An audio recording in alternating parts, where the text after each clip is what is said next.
Bonsoir à tous. Bienvenue dans ce nouveau webinaire qui porte le nom de quelle relation entre le tribunal de commerce et le CAC en cas de déclenchement de la procédure d'alerte. Sans transition, je vais vous en dire un mot tout de suite avec notre intervenant du soir, Monsieur Jean-Luc Bourg. Bonsoir monsieur, merci d'avoir accepté de participer à ce webinaire.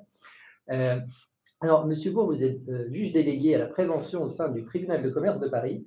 Je vous propose de vous présenter en préambule de ce webinaire. Donc, après une carrière professionnelle de 40 ans dans le monde pétrolier, dans la même entreprise, mais avec des métiers différents, j'ai été élu au tribunal de commerce en 2019 pour commencer en 2020. Et une année particulière. Au tribunal, j'ai été 2 années dans la chambre 19e. Alors maintenant, les numéros vont changer à partir de 2025, qui était une chambre de contentieux pour la distribution et la franchise. Et après, j'ai fait 2 années dans une chambre de construction, droit de la construction, où je retrouvais ma formation initiale d'ingénieur des ponts et chaussées. Au bout de ces 4 ans, je viens de passer en procédure collective. Et parallèlement, avec Madame Lederer, nous sommes les 2 délégués généraux en charge de l'animation de la délégation prévention-détection. Merci beaucoup. Alors, Madame Lederer, qui n'est pas parmi nous ce soir, elle nous suit à distance, donc elle pourra intervenir aussi pour compléter nos propos, surtout les vôtres. On se fera un plaisir de recevoir aussi ses commentaires au fil de cette présentation. Alors, Monsieur Lebourg, on a beaucoup de questions à vous poser en tant que commissaire aux comptes, parce qu'évidemment, nous, on est amené régulièrement à faire des procédures d'alerte pour nos clients, notamment en cette période un petit peu critique pour les entreprises, on va y revenir. Donc, à tous, n'hésitez pas à faire part de vos questions. J'imagine qu'elles ne manqueront pas. On se demande tous ce qu'il advient de nos courriers de procédure d'alerte qu'on envoie au président du tribunal de commerce régulièrement. Donc, vous nous direz ça, Monsieur Lebourg. Et puis, de manière générale, on va s'intéresser de près à votre activité et puis aussi à l'évolution des défaillances d'entreprise en ce moment. Avant de commencer, un petit mot, comme d'habitude, sur le fait que c'est une formation au CAC 120, comme tous les webinaires qui sont organisés par la CRCC de Paris. Donc, à ce titre, évidemment, vous recevrez une attestation dès lors que vous aurez complété un petit quiz qui vous sera envoyé de ce soir, je crois. Je me tourne vers les services de la CRCC ou demain ou plus tard, et vous aurez votre attestation pour 1 heure de formation. Alors, je vous rappelle que ce webinaire, il s'inscrit dans un cycle un petit peu plus large de formation qu'on vous propose depuis le mois dernier, qui porte sur la prévention des difficultés des entreprises, puisque le contexte malheureusement s'y prête. Donc, certains d'entre vous étaient déjà présents lors de notre premier webinaire où on a eu le plaisir de recevoir un économiste de la CCI de Paris qui nous a parlé, qui nous a dressé le panorama des difficultés des entreprises franciliennes notamment. Alors, les prochaines dates à retenir. Vous avez notre grand événement annuel au tribunal de commerce le 18 décembre prochain, mais je vais revenir dans une seconde. Et puis, 2 autres webinaires. Le premier, le 9 janvier 2025. Donc là, on va traiter plus de l'aspect technique de la procédure d'alerte notamment et de la démarche du commissaire aux comptes. Et puis, un dernier webinaire qui est planifié pour le 28 janvier. Là, c'est une juge du tribunal judiciaire qui viendra parler avec nous de la défaillance, mais cette fois-ci pour les entités du secteur non marchand, parce qu'il ne faut pas oublier qu'évidemment, les associations et autres fonds de dotation sont concernés par nos procédures. Alors, une petite page de pub avant de rentrer dans le vif du sujet. Donc, nous aurons le plaisir de venir chez vous, Monsieur Lebourg, puisque nous serons au tribunal de commerce de Paris le 18 décembre prochain à partir de 17 h. Donc, vous aurez d'abord une petite introduction, notamment par le président Patrick Sayer, qui nous fait le bonheur de nous recevoir chez lui. Ensuite, on aura un focus sur les perspectives et les évolutions économiques attendues, notamment pour 2025, par un économiste assez brillant qui s'appelle Éric Heyer. Donc, je vous invite à venir le voir, ce sera un grand moment.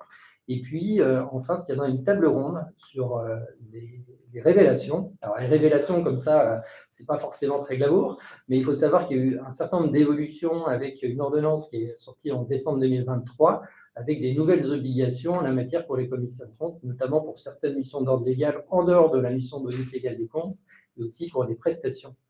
Donc, participeront à cette table ronde Thierry Ramonaxo, que nous avons connu dans sa vie professionnelle antérieure et qui est désormais premier avocat général et chef du pôle des affaires pénales spécialisé près de la Cour d'appel de Paris.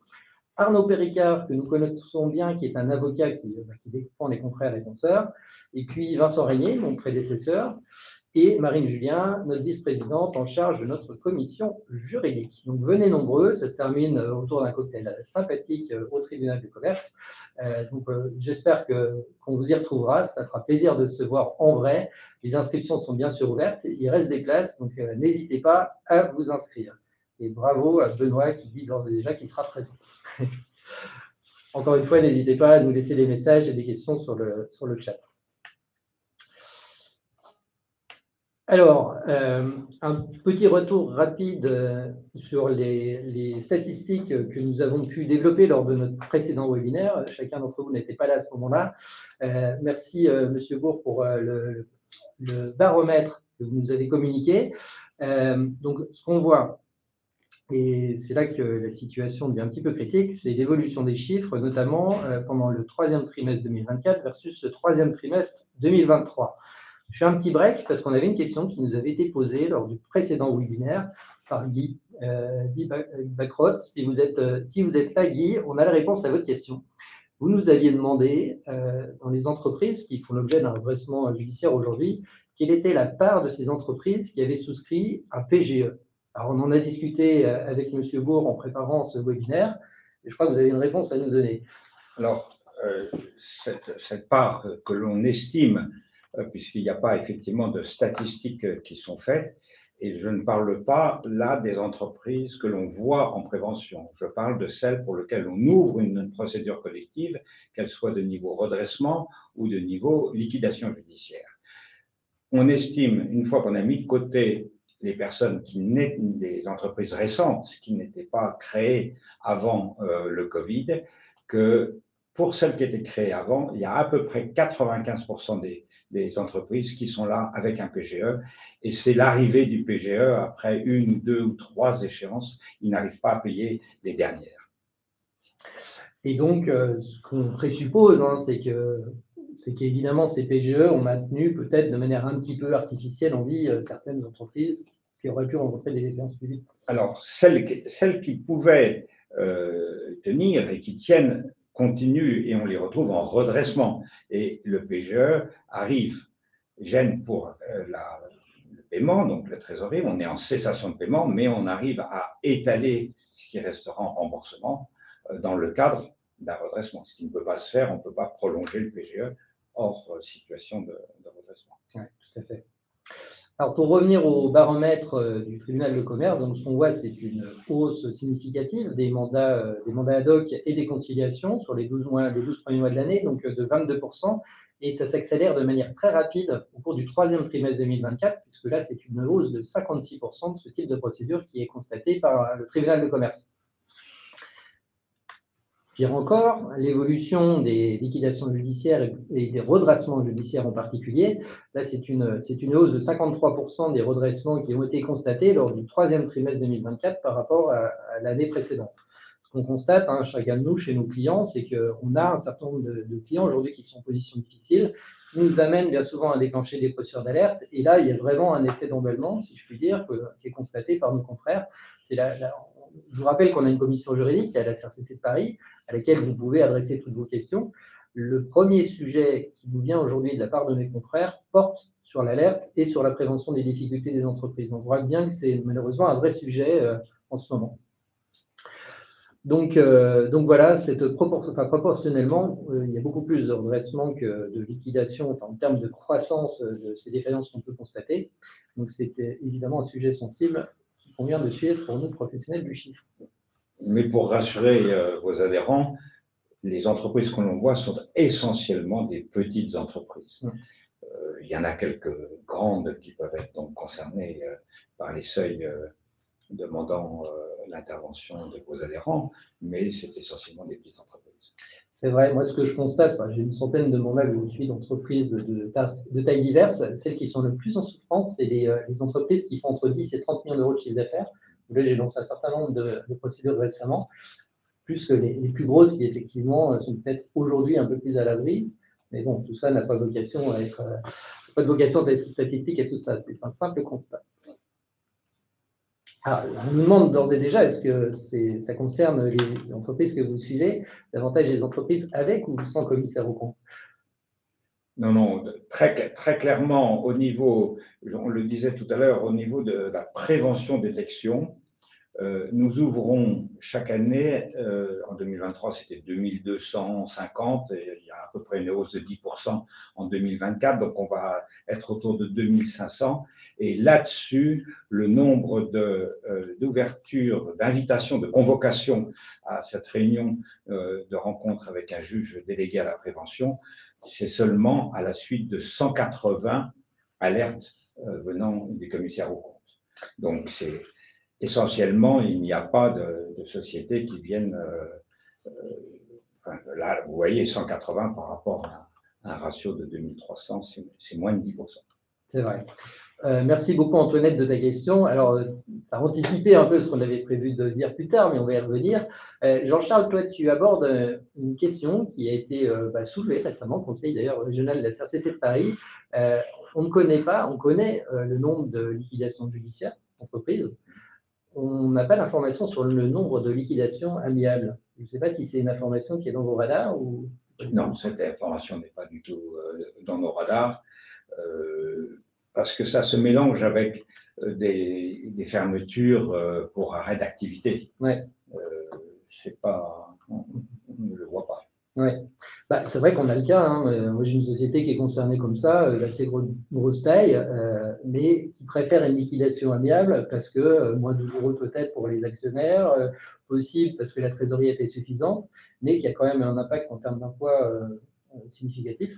C'est vrai que c'est des choses que nous, on peut voir en tant que commissaire aux comptes, mais qui, du coup, ne reviennent pas jusqu'au Oui, puis il y a des entrepreneurs qui ont à cœur de tenir leurs engagements vis-à-vis de leurs fournisseurs ou de leurs clients qui avaient donné des acomptes et donc de faire ça proprement. C'est vrai. Donc, Jean-Charles, il faudra qu'on mette en place un baromètre du suivi des liquidations amiables, ce qui n'existe pas aujourd'hui encore.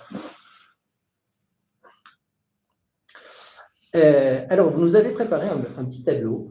Je vous propose de commenter sur un petit peu l'activité du tribunal de commerce de Paris. Alors, là, encore une fois, ce ne sont que les activités liées aux difficultés des entreprises. Pour tous vos adhérents, je crois qu'on peut rappeler qu'il y avait jusqu'à cette année 180 juges à cause de l'augmentation de la situation tant en contentieux qu'en difficulté des entreprises et avec l'expérimentation des tribunaux des affaires économiques suite à la loi de 2023, nous allons avoir 190 juges pour l'année 2025. Sur les 190 juges, il n'y en a que 45 qui s'occupent des difficultés des entreprises. Donc là, je ne vais vous parler que de cette part des 45, c'est à peu près donc 25, un quart. Donc, ce que vous savez, parce que vous l'avez, c'est votre quotidien, c'est que si vous partez de la gauche pour aller vers la droite, vous voyez qu'il y a 3 niveaux. Il y a, les 2 premiers ont une caractéristique première, c'est que c'est confidentiel. Alors, même si aujourd'hui, quelquefois, on voit dans les journaux, nous avons appris que telle société a pris tel administrateur en mandat ad hoc. Ça ne devrait pas être sur la place publique parce qu'un mandat ad hoc, c'est quelque chose de confidentiel. Une conciliation, c'est quelque chose de confidentiel. Et un rendez-vous avec un juge délégué à la prévention-détection, c'est encore plus confidentiel, puisque le but, c'est uniquement de se rencontrer et de voir où est-ce qu'on en est. Et il faut vraiment, et je le dis à vos adhérents, il faut vraiment que vos clients aient une vision dédramatisée de pousser la porte du tribunal. Ils ne repartiront pas avec les menottes, ils rencontreront une personne qui est certes juge, mais qui n'est pas en robe, donc il n'est pas dans une fonction de juge, il est dans une fonction de sa qualité d'ancien chef d'entreprise, d'ancien dirigeant d'entreprise, qui connaît les règles légales et il est là non pas pour conseiller absolument, il est là pour indiquer les voies vers lesquelles il peut aller et donc aller chercher les conseils que sont un commissaire aux comptes, que sont bien sûr l'expert comptable, que sont des avocats fiscalistes ou tout simplement avocats pour faire montée de capital, montée au capital, etc. On est là pour rappeler la loi et leur donner les indications et les portes ouvertes et les solutions, y compris d'ailleurs des solutions de négociation avec l'URSSAF. Quelles sont les règles pour aller négocier avec l'URSSAF? C'est clair que si les personnes n'ont pas payé les parts salariales, ils perdent leur temps et leur crédit à essayer de négocier avec l'URSSAF. Ne pas payer ces parts salariales, c'est de l'ordre du pénal. Et ça, il ne faut pas hésiter à le rappeler. C'est prioritaire. L'URSSAF n'acceptera jamais un échéancier si les parts salariales ne sont pas payées. Et après ça, il faut que le courant soit payé. Ils sont prêts à regarder un échéancier. Le fisc est prêt à regarder un échéancier. Ils peuvent également voir avec un avocat quand il y a une discussion sur un contrôle fiscal. On peut parfaitement bloquer qu'il y ait que le fisc veuille mettre une indication de retrait, enfin de non-paiement, si ça provient d'un contrôle fiscal. Et si c'est un contrôle fiscal qui est contesté, la somme n'est plus due dans l'immédiat, tant que la contestation n'a pas avancé. Après, alors, vous nous dites beaucoup de choses très intéressantes. Moi, je reviens sur un des premiers points que vous venez d'aborder, c'est la confidentialité de la procédure. Mais nous, on le voit bien quand on est chez nos clients, donc on leur explique qu'on va lancer une procédure d'alerte compte tenu de la situation dans laquelle ils se trouvent. Et généralement, le premier réflexe qu'ils ont, c'est « mais ça va se savoir ». Donc, ils ont cette appréhension-là. Et alors, on l'explique que s'ils nous font une réponse satisfaisante, voilà, compte tenu de notre jugement professionnel à la suite du premier courrier qu'on aura initié, il faudrait quand même qu'on écrive au président du tribunal de commerce pour indiquer qu'on a lancé cette procédure d'alerte, même si on l'a arrêtée, compte tenu de la réponse qu'on sera susceptible d'avoir reçue. Qu'est-ce qui se passe dans ces cas-là? Comment traitez-vous le courrier? Alors, effectivement, c'est une obligation du commissaire aux comptes de faire une procédure d'alerte. Nous recevons donc votre premier courrier indiquant que vous avez alerté le dirigeant. Ce premier courrier est gardé et, j'allais dire, nous attendons le deuxième courrier, sauf si c'est un premier courrier de procédure d'urgence qui est sorti depuis la loi de 2021. Mais en dehors de ça, nous attendons de voir où est-ce qu'on en est et est-ce que le dirigeant vous a répondu? Est-ce que ce qu'il a répondu a été satisfaisant? Est-ce que les décisions qui ont été prises en Assemblée générale que vous recommandiez de convoquer compte tenu d'une situation, par exemple, de capitaux propres négatifs, est-ce que ces décisions correspondent à ce que vous appelez comme nécessaire pour la continuité de l'exploitation? Donc, avec ce deuxième, si vous confirmez qu'avec cette deuxième lettre, c'est insuffisant, la deuxième lettre que vous nous envoyez, donne systématiquement lieu à un envoi de convocation pour le dirigeant. Là, votre deuxième lettre ne reste jamais sans action de notre part. Par contre, la confidentialité fait qu'on ne peut pas vous donner la suite de cette convocation. On peut vous dire à 100% la personne sera convoquée, mais on ne peut pas vous donner la suite. Est-ce qu'il est venu? Est-ce qu'il est en carence à la première convocation, auquel cas il recevra une deuxième convocation sous 2 mois? Est-ce qu'il est en carence à la deuxième convocation? Dans ce cas-là, ça sera tourné vers le parquet. Mais on ne peut pas vous donner, ça c'est des principes, mais on ne peut pas vous dire, monsieur Untel est bienvenu, on a discuté de ça avec lui, il va revenir vers vous pour vous poser telle question. Ça, on ne peut pas vous le dire. Par contre, ce que l'on fait, et ce que tous les délégués font, l'équipe, une cinquantaine de délégués, quand ils savent, parce qu'ils savent que cette personne elle a été convoquée sur alerte du commissaire aux comptes, ils disent à la personne, quand elle est venue, vous pouvez dire, et je vous recommande d'aller dire ce qui s'est passé aujourd'hui à votre commissaire aux comptes. Là, c'est lui qui, de lui-même, il lève la confidentialité comme il veut le faire, mais nous ne pouvons pas le faire et je comprends votre frustration de ne pas savoir ce qui se passe. C'est vrai, mais cela étant dit, donc vous nous confirmez que si on envoie un premier courrier de procédure d'alerte au président du tribunal de commerce dans lequel on explique qu'on a déclenché cette procédure mais qu'on a stoppé compte tenu de la réponse du client, le client il n'y aura pas de convocation. C'est uniquement si on arrive à la phase 2 où là, systématiquement, vous convoquez les chefs d'entreprise. En matière de statistiques, c'est ce que vous nous avez dit en préambule, ça représentait 180 chefs d'entreprise convoqués à la suite de lancement de procédure d'alerte par le commissaire en compte en 2023. Exactement. D'accord. Et alors, on peut s'arrêter un instant sur la procédure d'urgence que vous abordiez. Donc, vous savez que c'est une nouvelle procédure qui a été mise en place à l'occasion d'une ordonnance du 20 mai 2020, qui s'est après prolongée dans le temps, en plein pendant le Covid, qui permet aujourd'hui au commissaire aux comptes d'écrire directement au président du tribunal de commerce sans attendre le délai de 15 jours, la réponse du client, compte tenu de l'urgence de la situation. L'idée, c'est que dans ces circonstances, vous convoquez toujours le chef d'entreprise. Et quand on en discutait, vous nous avez dit que ce serait une bonne idée de prévoir aussi une urgence dans la convocation du chef d'entreprise à venir vous voir. Voilà, dans notre processus aujourd'hui, nous laissons 5 semaines entre le moment où on envoie la convocation et la date de la convocation pour que le chef d'entreprise puisse s'organiser pour être présent. Être sûr qu'il y joint, c'est envoyé par lettre recommandée et à l'adresse de l'entreprise. À la deuxième convocation, par contre, s'il a été absent à la première fois, on renvoie en plus à l'adresse du dirigeant pour être sûr qu'il ait reçu l'information si ces adresses fonctionnent. Et aujourd'hui, il est exact que nous avons des cas différents, enfin des cas un peu d'exception.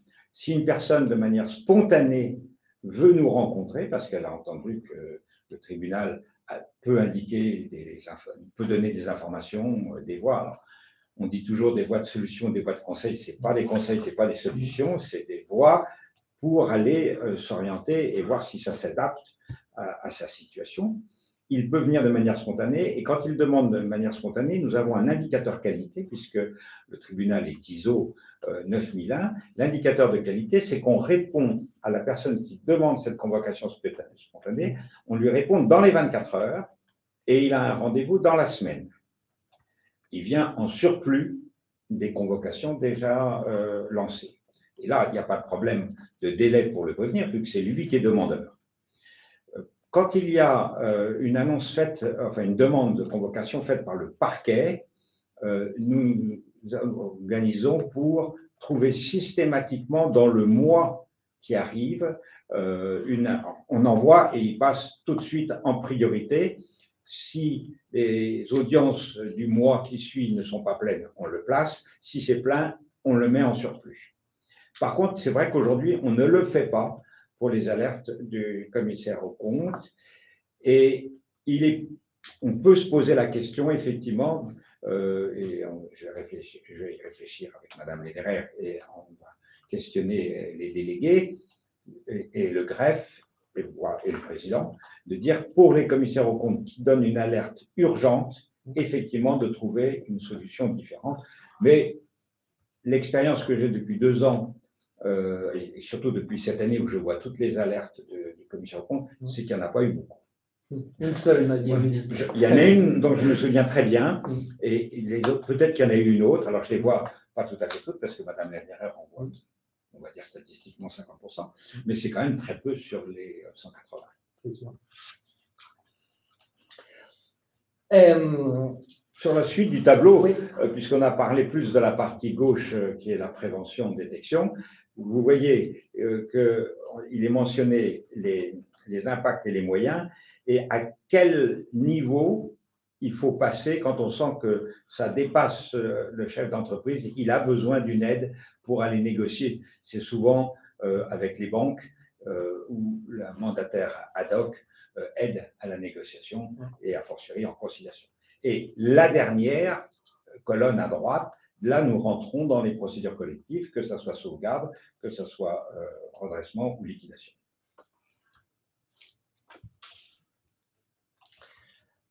Alors, peut-être qu'on peut revenir en plein écran, cher Jérémy, de manière à ce qu'on enlève le support, puisque on a un support qui est délibérément assez light. L'idée, c'était qu'on échange sur, notamment sur le déroulement de l'entretien que vous conduisez, M. Beau, au tribunal. Il y a une question qu'on se posait, c'est est-ce que vous voyez le commissaire aux comptes accompagner les chefs d'entreprise quand vous les recevez? Alors, encore une fois, là, je l'ai dit tout à l'heure, on est une cinquantaine de délégués, donc je ne vois que 2 ou 3% en audience. Il y a eu quelquefois des commissaires aux comptes. Mm. J'allais dire, on a plus souvent des experts comptables, mais malheureusement, très souvent, on n'a personne. Et on sent que le chef d'entreprise est un peu désemparé, et quelquefois il n'a personne parce qu'il ne peut plus payer son expert comptable, et donc il n'a plus les comptes. Lors de la convocation, c'est bien une convocation, hein, je ne sais pas si l'article 611-2 vous est familier, mais lorsqu'il résulte de tout acte, document ou procédure qu'une société commerciale, un groupement d'intérêt économique ou une entreprise individuelle commerciale connaît des difficultés de nature à compromettre la continuité de l'exploitation, ces dirigeants peuvent être convoqués. Ce n'est pas une invitation à nous rencontrer, c'est une convocation. Et dans la convocation, on leur demande d'arriver avec les documents comptables. La première chose, pour expliquer le déroulement quand ils arrivent, puisqu'effectivement, ils attendent dans le couloir de l'entresol du cabinet des juges rapporteurs, comme ça s'appelle, avec une pancarte, une signalisation qui date peut-être même d'il y a plus d'un siècle. Ils attendent, ils sont forcément. Alors, il y en a qui sont très décontractés, il y en a qui sont un peu stressés et qui nous disent ne pas avoir dormi depuis 48 heures. La première chose qu'on essaye de faire, c'est de les rassurer et de leur dire qu'on les félicite d'être venus, d'avoir passé cette épreuve psychologique éventuelle et que le système des procédures collectives, c'est d'être protégé. Alors, c'est beaucoup plus connu au niveau américain, puisqu'on parle de la protection du chapitre 11, chapter 11. Mais c'est bien une protection, parce que qu'est-ce qu'on apporte dans une procédure collective? On apporte le fait d'arrêter la demande des créanciers et de voir comment on peut l'étaler. Alors, effectivement, les entrepreneurs ne le voient pas comme ça. Ils voient, c'est le début, puisque je ne peux plus payer, c'est le début où je vais m'orienter. Ça va finir avec une disparition de ma société. Et à court terme, déjà, il y a un administrateur qui va prendre les manettes à ma place. Donc, on leur dit, plus tôt vous venez, plus tôt c'est vous qui gardez la main. Et ça, c'est un message que si vous pouvez faire passer, j'aurais été très heureux de cet échange avec vous à travers ce webinaire.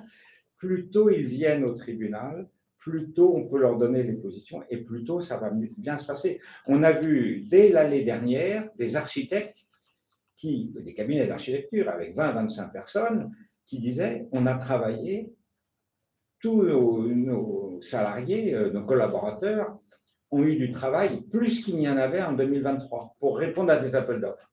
On arrive au mois de novembre-décembre, on n'a pas gagné d'appels d'offres. Ceux qu'on a gagnés, on sait qu'ils vont être retardés, qu'ils ne vont pas démarrer. J'ai 0 rentrée prévue en 2024. Qu'est-ce qu'on peut faire? Donc, c'est des personnes qui, à l'avance, ont senti que l'environnement économique n'allait pas bien, et à l'avance, ils ont prévu, ils se disent quelles sont les solutions. Et je pense que dans ce dialogue-là, on peut leur donner des solutions, de voir quels sont ceux qu'on peut étaler, quels sont éventuellement, en regardant le compte d'exploitation, déjà voir où se trouvent les problèmes de marge éventuels, et d'aller leur dire, regardez, il y a peut-être ça à travailler, allez voir avec votre expert comptable. Certains, alors, connaissent certaines zones d'activité.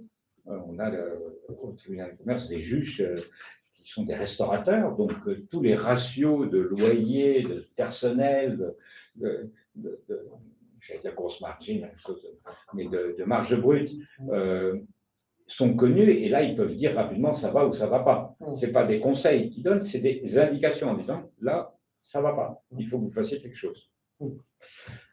Et sur les convocations que vous initiez, donc il y en avait à peu près 2300 en 2023, donc on sait qu'il y en a un peu moins de 10%, 180 qui viennent de courrier de commissaire aux comptes, il y en a d'autres qui viennent, comme vous l'avez expliqué, du parquet ou du service des impôts, mais l'essentiel des convocations, c'est bien vous qui procédez à cette détection.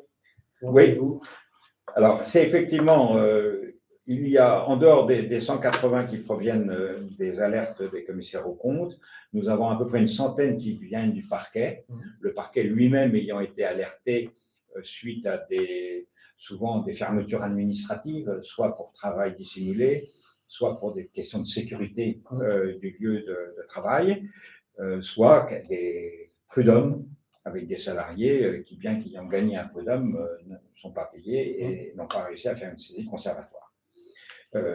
Donc là, ça c'est les alertes. Tout le reste provient des analyses du data du greffe.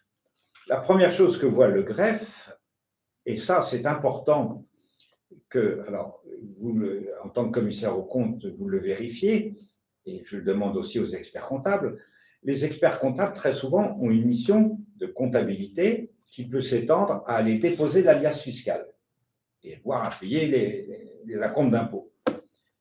Mais les entrepreneurs ne savent pas que parallèlement au dépôt de l'alias fiscal, il faut faire un dépôt des comptes sur le site INPI maintenant, mais et qui était analysé par les greffes. Et très souvent, ils pensent que les deux sont pareils. Non, le dépôt des comptes est une nature d'ordre juridique, ce n'est pas d'une nature d'ordre comptable. Ça peut être donné comme mission au comptable, mais ce n'est pas systématique. Et beaucoup de gens ne comprennent pas, ils disent, mais si, les comptes ont été déposés. Ils ont été déposés au fisc, ils n'ont pas été déposés à l'INPI. Donc, la première chose que voit le greffe, c'est que les comptes ne sont pas déposés. Et si les comptes ne sont pas déposés, alors, la première année, on peut se dire, ils peuvent être en retard. Et puis, on a d'autres urgences. Donc, d'autres personnes à prévenir. Mais au bout de 2 années de comptes non déposés, ça donne dans le score un nombre de points pour cette entreprise-là. L'autre manière d'avoir des mauvais points, entre guillemets, c'est d'avoir perdu de manière définitive, donc sans appel, un montant assez significatif par rapport au chiffre d'affaires de la société. Là, donc le premier, c'est 2 points, ça, c'est 3 points. L'autre chose où le greffe, le système du greffe donne des points, c'est dès qu'il y a une inscription de privilège. Parce que là, les inscriptions de privilèges arrivent systématiquement dans la base du greffe. Et là, une inscription de privilège, tout à l'heure, je parlais d'inscription de privilèges qui pouvaient venir du fisc, mais elles peuvent venir de l'URSSAF, elles peuvent aussi venir d'un nantissement. Et donc, il y a un certain nombre d'inscriptions de privilèges. Et là aussi, il faut dire aux adhérents qu'il ne suffit pas d'avoir payé le retard qu'on pouvait avoir. J'ai vu, il y a 3 mois, j'ai vu une grosse filiale, on parlait de centaines de millions de chiffres d'affaires, d'un très grand groupe, on parlait du milliard de chiffre d'affaires, et qui avait été convoqué, et le directeur financier était venu. Il y avait eu, suite à un déménagement, ou je ne sais plus exactement, enfin c'était lié à un déménagement, il y avait un paiement de fisc qui n'avait pas été, un paiement d'URSSAF, qui n'avait pas été fait, et qui est resté dans un coin. L'URSSAF avait mis rapidement une inscription de privilège. Donc, ils sont convoqués, ils ont compris, ils avaient payé bien avant d'ailleurs l'entretien, mais ils sont quand même venus, et la personne a dit, oui, je n'avais pas le choix, il fallait que je vienne pour apprendre que ça ne devait pas se repasser une deuxième fois. Donc, voilà. Bon, mais après ça, il ne faut pas oublier qu'il ne suffit pas de payer. Il faut aller faire retirer l'inscription auprès du greffe, avec la preuve du paiement. Mais là, c'est une convocation qui est plutôt liée à un concours de circonstances, une échéance manquée pour des raisons de déménagement, mais cela étant dit, c'est quand même intéressant. Moi, j'ai le cas sur… Une inscription, là, oui. Sur une inscription, oui. Voilà. Moi, j'ai un client comme ça qui est une filiale d'un grand groupe italien qui est structurellement déficitaire, avec du coup des capitaux propres qui se sont dégradés de manière significative et qui ont été convoqués par le juge du tribunal, alors un autre sort que celui de Paris. J'ai accompagné mon client parce que le client avait besoin qu'on donne des éléments de contexte au président du tribunal, ce que j'ai fait, puisque c'est un groupe conséquent. Et du coup, tout ça s'est terminé par une incorporation de concurrents au capital social pour reconstituer les capitaux propres. En fait, c'était exactement le but. Oui. Nous voyons, alors, parmi les chiffres, on voit évidemment donc les résultats d'exploitation et on voit l'impact sur l'actif et donc en particulier les comptes courants négatifs. Et donc, quand il y a compte courant négatif, ça sort également 7 points. Les inscriptions, c'est 9. Et dès que ça dépasse 11, on convoque tout de suite. Donc, ça va assez vite. Quand on a ces deux choses-là, on est assez vite parce que souvent on a autre chose. Donc, ils sont tout de suite convoqués. Et là, il est clair que le compte courant négatif de la filiale, il il y a des personnes, et autrefois, on disait, non, on ne va pas convoquer la filiale de ce grand groupe-là, on sait qu'il n'y a aucun risque, ils sont derrière. Oui, mais ce n'est pas normal.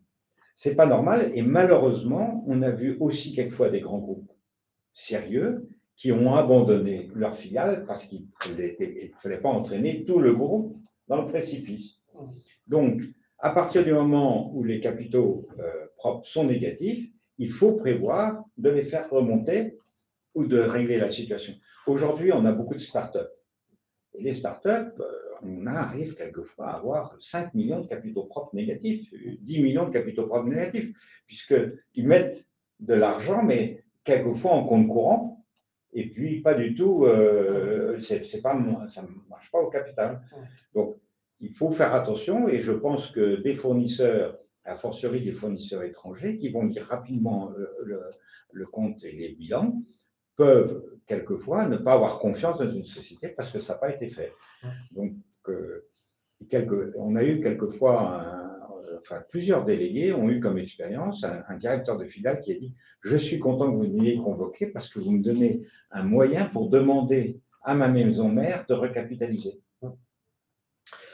On a une question qui nous est posée par Serge. Merci Serge de votre question. Alors là, pour le coup, ça concerne plutôt des entités du secteur non marchand, donc on y traitera plus facilement au moment de notre webinaire de fin janvier.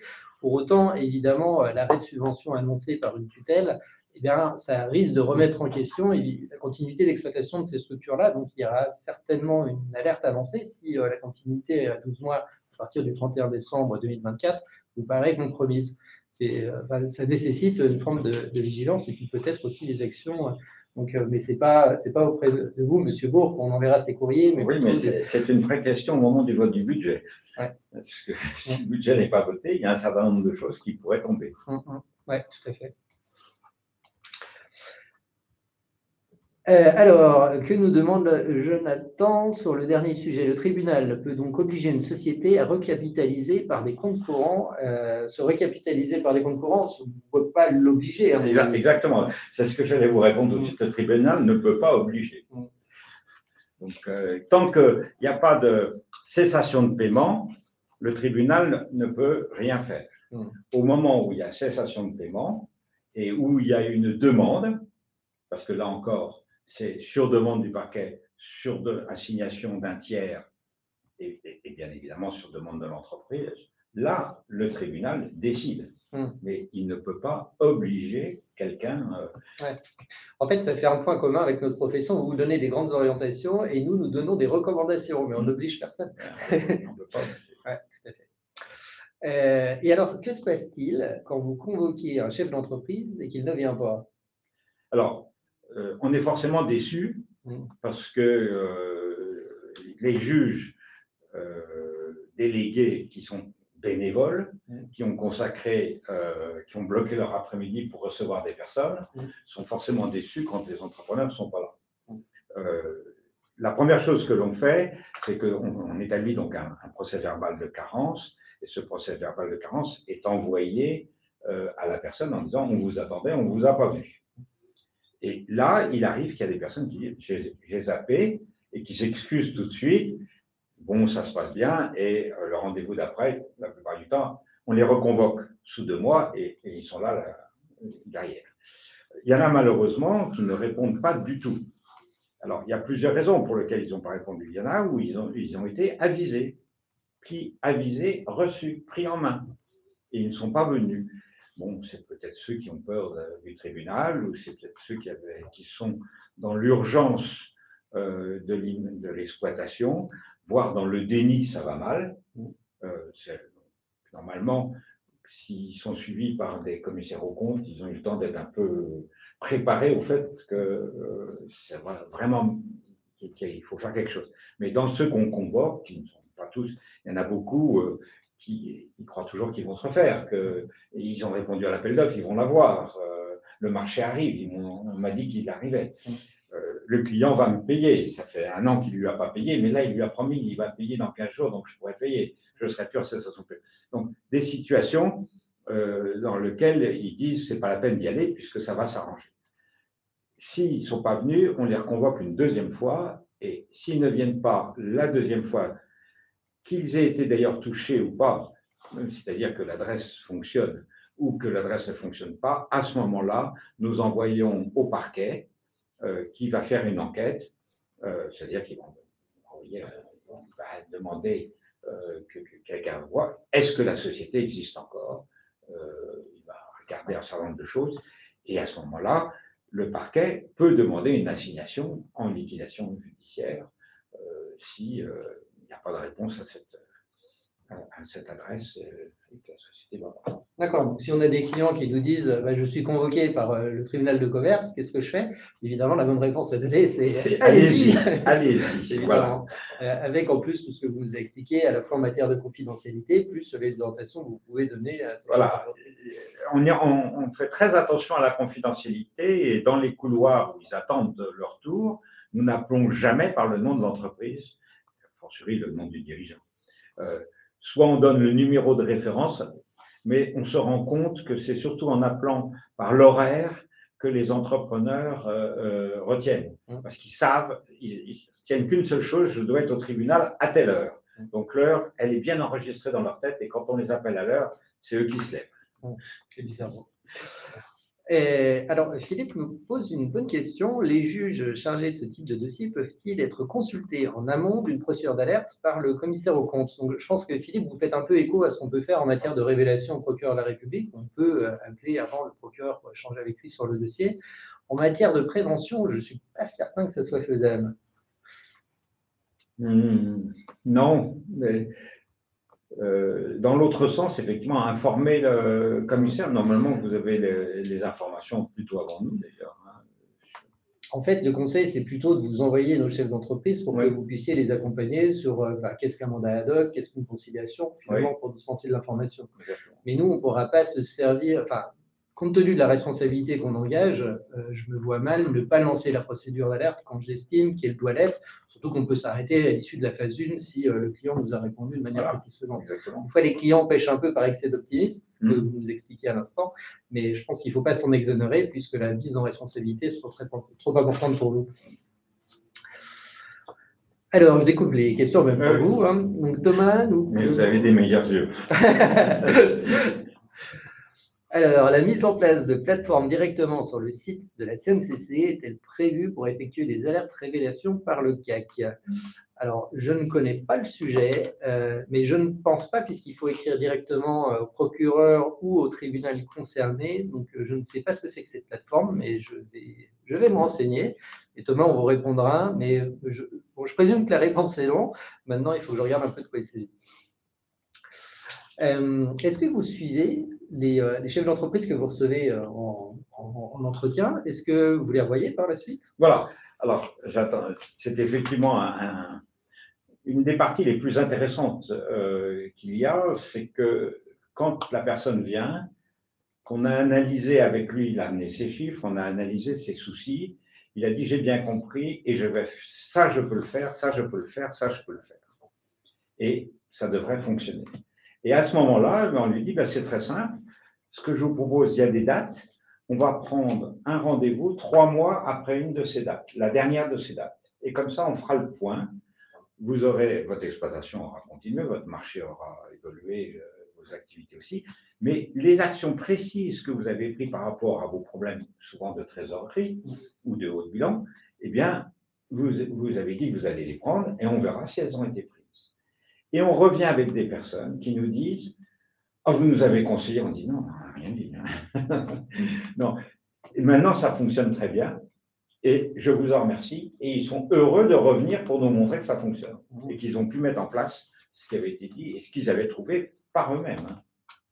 Oui, donc il y a une forme de satisfaction parfois. Oui, de dire, celle-là, on l'a sauvée. Ah, bien sûr. Voilà. Mais c'est très compliqué. On a réfléchi à voir quel est l'indicateur qualité. Je vous ai mentionné tout à l'heure l'indicateur qualité de réponse à un candidat, à un entrepreneur qui, de manière spontanée, demande à nous voir. Maintenant, quel est l'indicateur qualité qu'il y a par rapport à la qualité de l'entretien? C'est très compliqué parce que si la qualité de l'entretien, c'est de dire à la personne il faut aller déposer une DCP parce que vous êtes en cessation de paiement, et ça c'est urgent pour vous protéger vous, parce que sinon vous êtes hors la loi et vous pouvez recourir ultérieurement à des sanctions. on va le retrouver dans la liquidation judiciaire. Or, notre rôle, le meilleur qui pourrait être, c'est d'être en prévention pour qu'il ne finisse pas en cessation. Donc, où se trouve le bon indicateur? On ne peut pas le faire avec des chiffres. Donc, en ce moment, on est plutôt à réfléchir, parce qu'après, il y a des priorités, à mettre en place une analyse sortie des urnes, c'est-à-dire sortie de l'entretien. Qu'en a pensé le dirigeant? Est-ce que ça l'a servi ou pas? Mais pour ça, pour que ça soit valable, il faut vraiment que le dirigeant ait une confiance, qu'il n'a pas besoin de dire « Monsieur le juge, tout était très bien, parce que sinon, vous allez être très méchant avec moi après. » Donc, il faut qu'il ait confiance que, voilà, sa réponse, alors, on peut bien sûr la rendre anonyme de toute façon, mais que sa réponse n'aura aucun impact par rapport à un traitement futur du tribunal. Très bien. Non, mais des enquêtes clients, c'est intéressant finalement, ça permet d'avoir un suivi de ce qu'ils en ont pensé. Ouais. Et comme vous dites… Alors, elles sont faites sur d'autres sujets par rapport aux avocats. La manière dont ils sont reçus, où ils sont attendus, dont ils ont l'impression que le contradictoire a pu être respecté, etc. On a beaucoup de questions qui nous viennent et donc je vous propose qu'on les prenne les unes après les autres. Philippe se demande si vous avez des alertes qui vous amènent finalement à convoquer des chefs d'entreprise à la suite de demandes du personnel, c'est-à-dire d'alertes qui viendraient du personnel des sociétés. Alors, comme j'ai dit tout à l'heure, il y a des anciens salariés qui ont gagné au prud'homme et qui ne se font pas payer, qui ont essayé d'être payés, qui ne sont pas payés du jugement du prud'homme et pour lequel la saisie conservatoire n'a pas fonctionné. Par rapport à des salariés en cours, nous n'en avons, j'ai eu un cas, mais ça passe systématiquement par le parquet. En fait, ce sont des salariés qui disent « nous ne sommes plus payés depuis 3 mois ». Et ils envoient ça au procureur. Ils disent, qu'est-ce que vous pouvez faire? Alors, le procureur, il peut seulement dire, si la société est en cessation de paiement, à ce moment-là, il faut déposer une cessation de paiement ou l'obliger, et les AGS peuvent prendre en charge une partie des salaires, mais seulement 45 jours avant. Donc, Jean-Charles nous parle de l'absence de dépôt des comptes. Donc, vous nous avez dit tout à l'heure que c'était un signal a priori de difficulté de la part de l'entreprise. Mais est-ce que les greffes relancent les dirigeants d'entreprise quand les comptes ne sont pas déposés? Est-ce qu'il y a une procédure harmonisée au plan national? Non, il n'y a pas de relance de la part des greffes. Une des raisons pour lesquelles les entreprises disent ne pas déposer les comptes, c'est parce qu'ils veulent que ça reste confidentiel. Et là encore, ils connaissent pas la procédure du fait qu'on peut déposer des comptes et jusqu'à un certain montant de chiffre d'affaires, vous pouvez demander la confidentialité. Donc le greffe a les comptes, donc c'est considéré comme l'obligation légale est respectée, mais ce n'est pas visible. C'est ça, il y a beaucoup de personnes qui viennent, avec qui on discute, on dit « mais je ne savais pas ». Mais effectivement, dans le site internet, puisque maintenant c'est au dépôt, il y a un petit endroit où il faut cocher. Et s'ils ne le cochent pas, ils sont surpris et mécontents de voir que leurs comptes sont publiés. Oui, tout à fait. Bernard et Taïeb s'inquiètent tous les deux. Alors là, on sort un peu du périmètre de vos interventions, vous, en tant que juge à la prévention. C'est sur la mise en responsabilité du commissaire aux comptes en cas de défaut de procédure d'alerte ou de mise en œuvre d'une procédure d'alerte de manière trop tardive. Donc là, c'est un vrai sujet. C'est plus le sujet de notre webinaire de début janvier qui va porter véritablement sur les diligences du commissaire aux comptes en matière de procédure d'alerte. Donc oui, il y a une mise en responsabilité possible du commissaire aux comptes qui n'aurait pas déclenché la procédure d'alerte. Je vous propose qu'on ne rentre pas dans le détail technique de ces aspects-là parce que ce n'est pas un sujet que vous suivez vous directement de fait, mais on en reparlera et j'ai bien noté vos 2 questions pour le webinaire de début janvier auquel je vous invite à vous inscrire. Alors, j'ai une question que je vais vous poser parce qu'elle fait partie des questions auxquelles vous allez devoir répondre pour valider votre quiz. Est-ce que le tribunal de commerce peut se saisir d'office en vue de placer une société en liquidation judiciaire? Se saisir de… Se saisir d'office de lui-même pour placer une entreprise en liquidation. Vous avez déjà répondu. Oui. C'est une question qui m'est posée par la responsable juridique de la CRCC, mais il y a ça que je regarde. Donc, il faut savoir que la réponse est non, vous ne pouvez pas vous saisir d'une mise en liquidation. On ne peut pas nous saisir. On est saisi par un tiers. Tout à fait. On répond à une assignation. Exactement. Et encore une fois, c'est des orientations que vous donnez aux chefs d'entreprise qui viennent vous voir pour… le chef d'entreprise qui vient nous voir, ou même celui qui vient dans les audiences de mise en état d'assignation, on le conseille de déposer par lui-même sa cessation de paiement. Oui. C'est toujours mieux perçu à tout moment, et surtout si ça se finit par une clôture d'insuffisance d'actifs, au moment où il y aura le regard sur le fait est-ce que la personne a coopéré avec les organes de la procédure, est-ce qu'elle avait déclaré les choses, combien de mauvais points elle a pris tout au long de cette période-là, et donc potentiellement une sanction qui peut aller jusqu'à l'interdiction d'exploiter, etc. Eh bien, si elle l'a déclaré par elle-même, on considère qu'elle a eu un moment de responsabilité. Si on arrive à une liquidation suite à une assignation et à une décision du tribunal présentée par le créancier ou par le parquet, c'est moins bien. Oui, et alors justement, nous demande Olivier, mais est-ce que le président du TC peut transmettre une requête au parquet pour que ce dernier convoque le dirigeant en chambre de conseil? Alors, comme je l'ai dit, nous, quand la personne n'est pas venue, nous informons le parquet qu'elle n'est pas venue. Donc, d'une certaine manière, à ce moment-là, le parquet, lui, prend en main, et s'il n'a pas le retour d'information, il va aller vers une assignation, et ça peut effectivement… Donc, au départ, c'est bien le tribunal qui, d'une certaine manière, parce qu'il a convoqué des personnes sur la base d'indications venant du greffe, venant ou du commissaire aux comptes, et que les personnes ne sont pas venues, à ce moment-là, on transmet au parquet. Alors là, c'est pour ceux qui ne sont pas venus, mais imaginons le cas d'un chef d'entreprise, vous constatez que la cessation de paiement est manifeste. Mais est-ce que vous avez nécessairement l'information? Est-ce que si la cessation des paiements, c'est le but de ces entretiens, c'est d'utiliser les comptes et de voir si la cessation des paiements est manifeste, et même manifeste depuis plus de 45 jours, on lui dit vraiment, ne sortez pas du tribunal sans passer au rez-de-chaussée. C'est-à-dire sans prendre rendez-vous pour aller déposer votre déclaration de cessation des paiements. Parce que, oui, autrefois, on pouvait déclarer directement sa cessation des paiements. Maintenant, compte tenu peut-être de l'augmentation ou des nouvelles procédures, je ne peux pas. Le greffe demande à ce qu'il y ait un rendez-vous pour faire la déclaration de cessation des paiements, sachant que l'audience arrivera encore une quinzaine de jours au moins après. D'accord, très bien. Alors, pour ce qui me concerne, j'ai une dernière question. Moi, je me demande comment le tribunal fait pour faire face à cette hausse très, très significative des dossiers qui lui arrivent. Comment est-ce que vous faites pour traiter le flux? C'est une bonne question.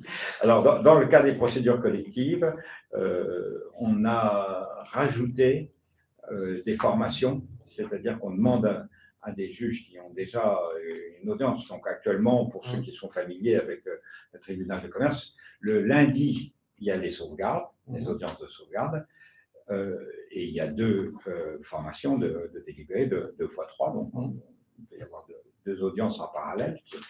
Le mardi, ce sont des audiences qui gèrent redressement, quelquefois des sauvegardes, mais essentiellement redressement et liquidation. Même chose le mercredi, même chose le jeudi. Et donc, quand il y a trop d'affaires, parce qu'on ne peut pas en traiter beaucoup plus que 30 dans une demi-journée, entre 9h du matin et 13h, et surtout, après, il y a le temps du déjeuner, y compris pour le procureur, et le procureur, il reprend dans une autre audience à 14h. Donc, on ne peut pas tellement décaler au-delà de 13h. Et donc, là, on a ce qu'on a appelé des audiences de délestage, c'est-à-dire qu'on prend, quand il y a trop de demandes, on crée une audience supplémentaire, soit le vendredi, soit une audience supplémentaire le lundi après-midi. C'est ce qui est assez caractéristique, et si vous rencontrez un jour un juge du tribunal de commerce, la première chose qu'il vous dira, ou vous pouvez l'interroger en lui disant « vous êtes de quel jour ?» Parce qu'en fait, il y a tellement d'affaires et les locaux sont ce qu'ils sont, qu'on est obligé d'être à des journées très précises. et particulièrement mardi, mercredi, jeudi, c'est très plein. D'accord. Très bien. Mais Merci. on essaye aujourd'hui d'avoir quelques délestages. Et puis, vous n'avez pas posé une question, mais la caractéristique des procédures collectives, c'est qu'il y a une permanence, y compris pendant les vacations judiciaires.